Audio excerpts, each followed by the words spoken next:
Chegou a hora de tomar nosso café. Desta vez, infelizmente, a gente vai falar sobre um assunto muito triste, a violência doméstica. Um menino de 4 anos foi brutalmente agredido pela mãe e pelo padrasto em São Vicente, no interior, no litoral de São Paulo. A criança teve 8 costelas e um braço fraturados.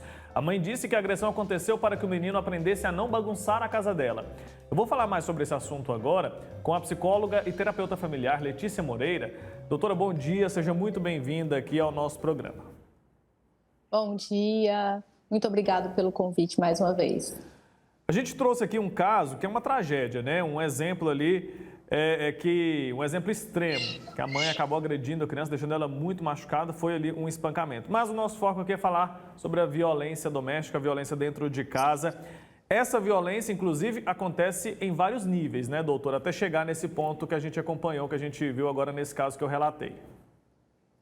Isso, acaba que a violência, ela está historicamente enraizada na nossa cultura.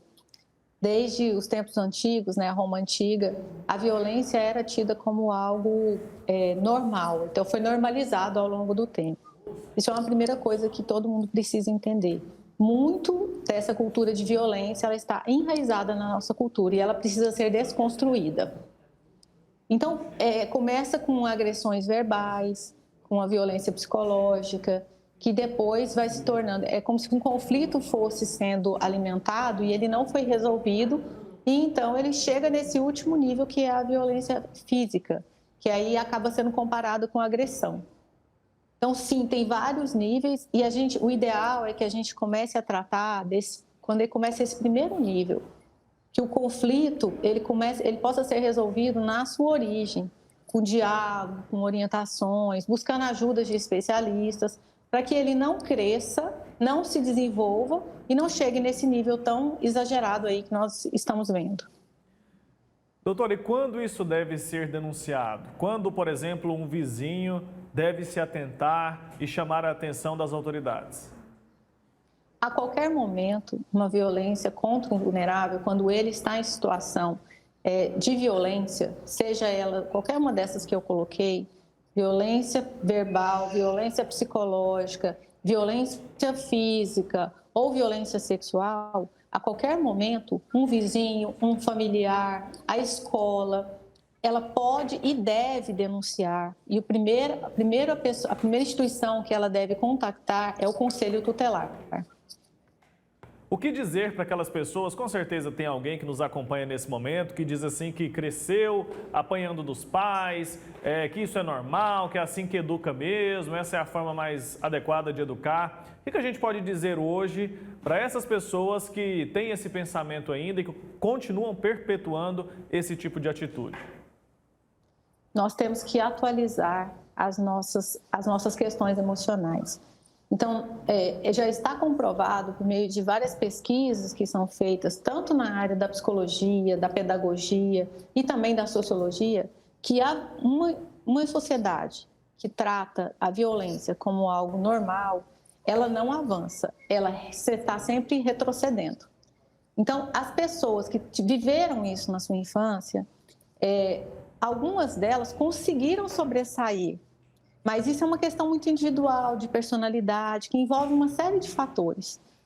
Outras tantas, que são as que chegam muito no nosso consultório, ficam com traumas, ficam com feridas emocionais muito grandes. E lembrando que a exposição à violência com ela, com a própria criança, ou no próprio ambiente familiar, é considerada uma das 5 feridas emocionais que mais atingem o ser humano. Ela fica apenas atrás do abandono e do sentimento de rejeição. Então, ela é a terceira nessa escala. Quando a criança é submetida a situações de violência desde a sua primeira infância, isso fica gravado, sim, tem danos emocionais muito grandes, que aparentemente, essas pessoas que têm esse discurso, é como se aparentemente isso não viesse à tona. Mas quando tem situações lá na frente, nos relacionamentos, que ela não consegue lidar, ou que às vezes ela própria explode uma atitude dessa com uma raiva, com uma agressividade muito grande, é aí que o inconsciente mostra aquilo que ficou gravado ali atrás, aquilo que ficou como trauma. Então, essas pessoas precisam sim ler mais, estudar mais sobre o tema e perceber que as coisas evoluíram, que a ciência evoluiu nesse sentido e que a gente não pode mais tolerar e achar normal esse tipo de violência contra a criança. Quero falar um pouco mais sobre as consequências, um pouco mais sobre esses traumas. A gente pode dizer, por exemplo, que a agressão em algum nível na criança, no adolescente, pode provocar doenças sérias quando a pessoa é adulta, por exemplo, uma ansiedade, uma depressão. A gente pode estabelecer uma ligação entre as duas coisas? Podemos, mas a gente tem que tomar cuidado com o seguinte: depressão, ansiedade, doenças em gerais que são do nível psicológico, da psique humana, elas normalmente não têm uma única causa, elas são multifatoriais. É um conjunto de coisas que vem acompanhando a pessoa desde a sua infância e que tem a ver também com o momento em que ela está vivendo. Eu sempre falo o seguinte: você é hoje fruto da história e da trajetória que trouxe você até aqui.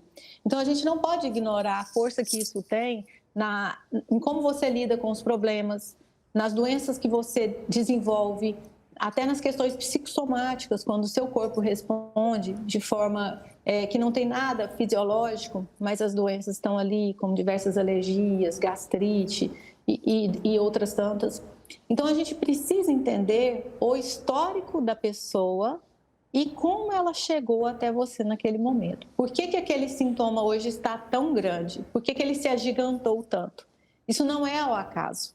Então, sim, tem relação, mas a gente precisa fazer uma avaliação muito ampla a respeito disso. Doutora, e como os pais podem se preparar melhor para ter filhos, para a criação dos filhos? A gente sabe que não é uma tarefa fácil, ninguém quando vai ter filho recebe um manual ali de como deve ser a criação. De que forma esses pais que têm esse pensamento ainda de que a agressão pode resolver, de que a agressão educa, essa pessoa pode buscar informação onde? Pode buscar conhecimento em que lugar? Muito mais do que informação, eu falo que os pais precisam de formação. E muitos deles chegam na paternidade, na maternidade, sem se conhecer a si mesmo, sem conhecer a sua história, sem enxergar as suas feridas, e acabam transferindo essas frustrações, essas decepções que teve, que não foram tratadas, que não foram curadas, acabam transferindo isso para o filho. Às vezes criam expectativas muito grandes para o filho superar, como se fosse o seu sonho que não foi realizado, ele projeta no filho para o filho realizar. Isso é algo muito perigoso.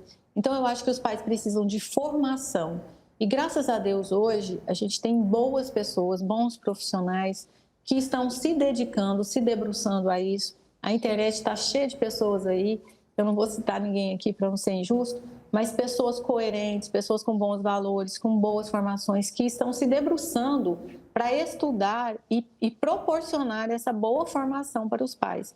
E lembrando que essa formação ela também tem que ser ampla, ela tem que contemplar esses aspectos da saúde, tem que contemplar esses aspectos psicológicos, tem que ter a questão da formação espiritual também, que é super importante para quando a gente fala de uma formação global. E ele tem que ter a ideia de que ter um filho é formar um cidadão, formar uma pessoa, formar uma alma.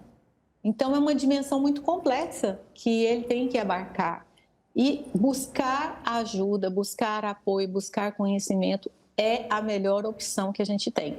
Como você falou, não tem manual, mas a gente tem hoje a gente tem mais abertura, mais possibilidades. Quando a gente fala sobre isso, né, muitas pessoas falam, na época dos meus pais, eles não tinham livros, eles não tinham internet, eles não tinham palestras, eles não tinham curso de formação. Então, era muito mais uma educação e uma formação por intuição, era muito mais intuitiva. Então, eles tendiam a errar mais, não porque eles queriam, mas por falta realmente de preparo.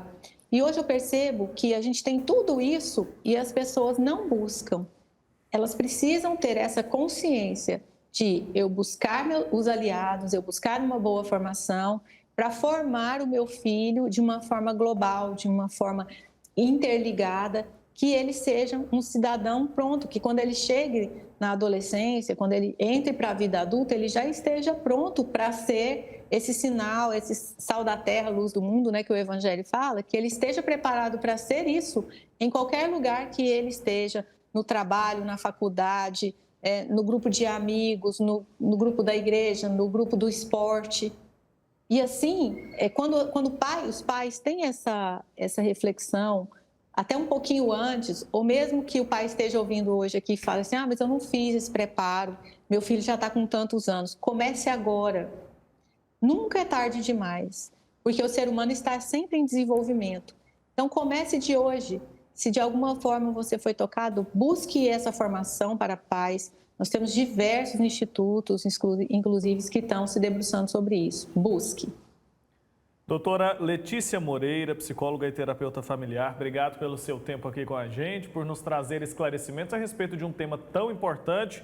Até uma próxima oportunidade, viu? Até mais. Muito obrigada pelo convite. Estou à disposição.